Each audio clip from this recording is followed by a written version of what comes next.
The Nebraska School Activities Association has a lot of different events that local schools can compete in. There's debate and there's journalism and speech and music, to name only a few, but there's one that many people may not know about: play production. It's a competition. High school theater departments put on short plays for judges and audiences, focusing on acting, technical elements, directing, and professional conduct. It's a structured tournament where schools present their interpretations of scripts, following specific time limits and rules for setup and performance. Like sports, play production has tryouts or auditions. It has a season, and it has a state tournament.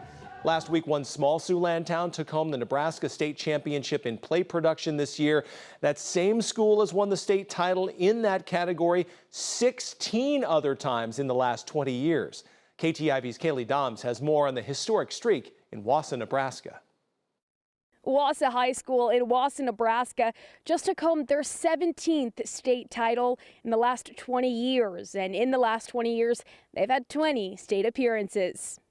17 state championships now, one runner-up and 2 third places at state. So they've done pretty darn well. This week, another state championship trophy was added in the front lobby for the Wausa One Act Productions program. It's not something many people get to do, and we're so lucky that we get to. Sheila Hosing has been the head coach of the program since it began 20 years ago, building the program from the ground up. And they couldn't find anybody. Said, hey, you want to do One Act 2? I know your mom did it. And we both were like, all right, cool.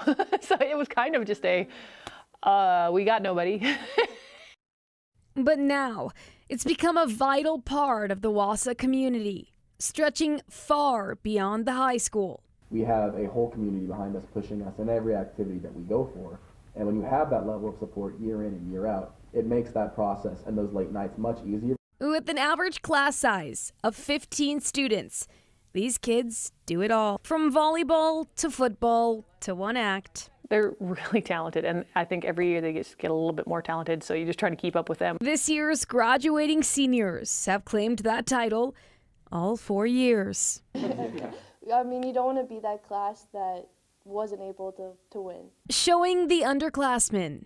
One Act isn't just for nerds. The graduating seniors spent the afternoon picking out their senior song. They hope that the next generation will follow in their footsteps. In Wausa, Nebraska, Kaylee Doms, KTIV News 4.